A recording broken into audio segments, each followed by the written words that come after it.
Hi, my name is Barb Nangle. I'm the founder of Higher Power Coaching and Consulting. I want to welcome you to my podcast, Fragmented to Whole, Life Lessons from 12-Step Recovery. This is episode 36, Your Rights as a Person in Recovery. You have the right to differentiate from other people in your life, to separate yourself from them, their patterns, beliefs, and customs, if that's what you want to do. In other words, you have the right to take responsibility for your own life and not go by other people's opinions of how they think you should run your life. You also have the right to not take responsibility for other people's lives. So if you're not drinking and drugging and your whole family does, you have the right to be clean and sober, even if they're not. If your whole family is getting together on Christmas Eve or for some other holiday for a time-honored tradition and you find them and or the situation triggering, you have the right not to go to that event. I'll get into a lot more specifics about your rights as a person in recovery shortly. But if this is your first holiday season in recovery or your 50th, being reminded of what your rights are as a person in recovery is something I think we all need to hear. And since you're likely to be in situations where your old patterns developed, I'm dedicating this episode to reminding you during the holidays of your rights as a person in recovery. I've taken some of the content from Melody Beattie, who's the author of The Language of Letting Go. She wrote a piece called Property Lines that if you are interested in, you could just Google it and it'll pop up. I've also taken some of the information from the Bills of Rights of various 12-step programs. And just like the rights you have in everyday society, just because you have the right to do something doesn't mean you have the ability to do it. And it doesn't mean that others won't challenge your rights. Just knowing that you have the right to certain things can be a game changer. I know that it was for me. Being told and then really comprehending that I don't have to take on the beliefs of others. I don't have to do things the way other people do them. I don't have to participate in the dysfunction in my family was monumental in my recovery. We don't know what we don't know. So being told you have explicit rights can be helpful, which is why I'm sharing this info now. If others have addictions, problems, feelings, or self-defeating behaviors, those are their issues to deal with, not ours. Others' negativity, controlling, or manipulative ways are their issues, not ours. Their denial or confusion, inability to love and receive love, their lies, deceptions, tricks, manipulations, abusive and or inappropriate behaviors, cheating or tacky behaviors are their issues, not ours. People's hopes, dreams, guilt, happiness, or misery are their issues. Others' choices about what they say, do, wear, eat, spend money on, who or whether they date, whether they want to have children or how many children, are all their choices. It's none of our business, and we don't have to fix any of it. I don't have to fix it. It's none of my business. What is my business?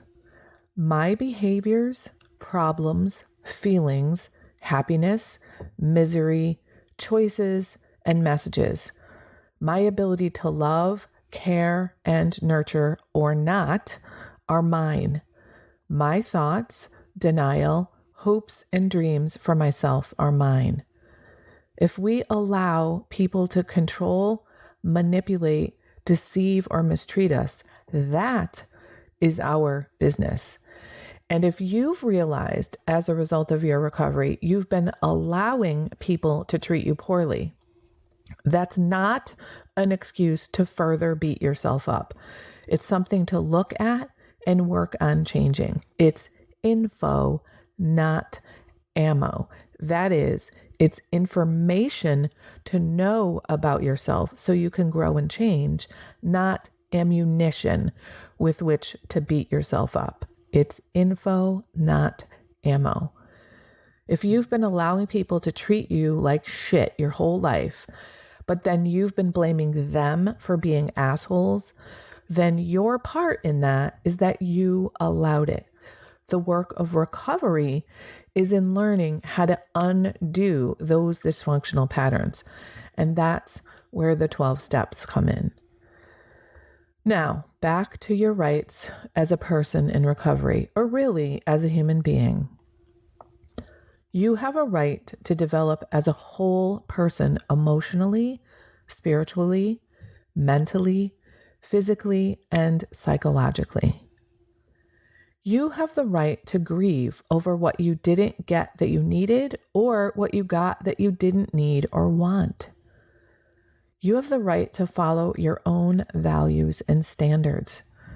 You have the right to recognize and accept your own value system as appropriate for you. You have the right to say no to anything when you feel you're not ready, it is unsafe, or it violates your values, or for any other reason. And you have the right to say no to requests or demands you can't or don't want to meet, including during the holidays. And you have the right to do so without offering an explanation. You have the right to dignity and respect. Now, that doesn't mean you'll get it, but you have the right to it just by being born. You don't have to do anything to earn that right, no matter what anyone tells you. You have the right to make your own decisions. You have the right to determine and honor your own priorities. You have the right to have your needs and wants respected by others. And again, just because you have the right to those things doesn't mean you will get those things. It doesn't mean people will automatically respect you. If you don't feel like your needs and wants are being respected by others, then you have a choice. You get to decide what you're going to do about it. Hear me clearly here.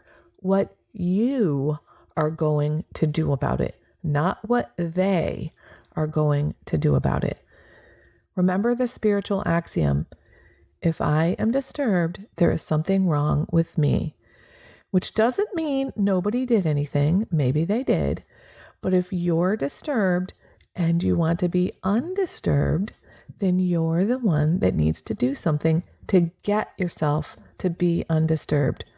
And only you know what that is. You have the right to terminate conversations with people who make you feel put down and humiliated. You have the right not to be responsible for others' behaviors, actions, feelings, or problems. You have the right to make mistakes and not have to be perfect. You have the right to expect honesty from others, but just because you have the right to it doesn't mean you'll get it. But you do have the right to honesty, and don't let anyone tell you differently. You have the right to all of your feelings. It doesn't matter if others find your feelings unacceptable or uncomfortable or not. They're your feelings, and you have the right to feel anything. You have the right to be angry at someone you love. In fact, those are the people we're most likely to be angry with. We spend the most time with them, and they're close enough to be invested in strong emotions, such as anger. You have the right to be uniquely you without feeling that you're not good enough. You have the right to feel scared and to say, I'm afraid. You have the right to experience and let go of fear, guilt, and shame after you felt the feelings. You have the right to make decisions based on your feelings, your judgment, and any other reason you choose. You have the right to change your mind at any time.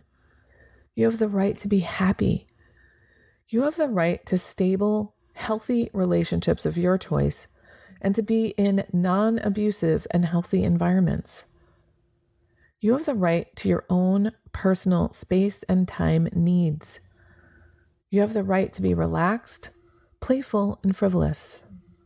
You have the right to be flexible and to be comfortable with doing so. You have the right to change and grow. We either grow or we atrophy. You have the right to make friends and be comfortable around people. You have the right to be healthier than those around you. You don't have to lower your energy to theirs or your standards of self-care to theirs. You have the right to take care of yourself no matter what. You have the right to grieve over actual or threatened losses, no matter how long ago or recent the event was, or whether other people you're grieving too long or incorrectly. There is no right way to grieve and no timeline for grief that fits everyone. You have the right to trust others who earn your trust and to not trust those who are untrustworthy. You have the right to forgive others and to forgive yourself. You have the right to give and receive unconditional love. You have a right to ask for what you want. You have the right to determine your own priorities. You have the right not to be responsible for others' behaviors, actions, feelings, or problems. You have the right to be uniquely yourself. You have the right to say, I don't know. That was huge for me. In fact, when I say it now, it makes me feel pretty empowered, which is kind of counterintuitive. When I say it, I'm clear that whatever I'm being asked, not only do I not know, but I don't feel responsible for knowing or for finding out, which is how I used to feel all the time. I felt like I was supposed to know everything, that it was my responsibility, and if I didn't know, I better find out immediately. You have the right not to give excuses or reasons for your behavior. You have a right to joy in this life, right here, right now. Not just a momentary rush of euphoria, but something more substantive. You have a right to relax and have fun in a non-addictive and non-destructive way. You have a right to actively pursue people, places, and situations that will help you in achieving a good life. You have a right to change your tune or your strategy. You have a right to mess up, to make mistakes, to blow it, to disappoint yourself and others, to fall short of the mark. You have the right to be human, which means to be flawed. And as you may recall from one of my earlier episodes, you are flawsome. That is, you are flawed in your awesomeness, and you are awesome in your flawedness. Just because you're flawed doesn't mean that you're not awesome. And just because you're awesome doesn't mean you're not flawed. You have a right to leave the company of people who deliberately or inadvertently put you down, lay a guilt trip on you, manipulate or humiliate you, including your addicted loved ones, your non-addicted loved ones, and any member of your family or your colleagues. You have a right to trust your feelings, your judgment, your hunches, your intuition. You have the right to cry when you feel like crying and to smile when you feel like smiling. You have the right to set limits and be selfish. You have the right to be exactly who you want to be, so long as you're not harming others in the process. So go out there into the world and be exactly who you want to be. You have the right to do so.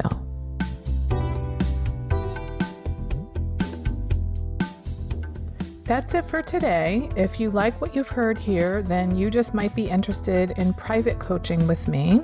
If that sounds like you, head on over to my website, which is higherpowercoachingandconsulting.com, and click on the contact menu. I'd be happy to schedule a consultation with you to help you make lasting changes in your life, like I've made deep, lasting changes in my life. My ideal client is someone who is ripe for change, but I'll coach anyone who wants to be happy, joyous, and free. So if that's you, shoot me an email. I'd love to hear from you. Thanks for listening. Be sure to like and subscribe so you can be sure to get future episodes of my podcast. Thanks again.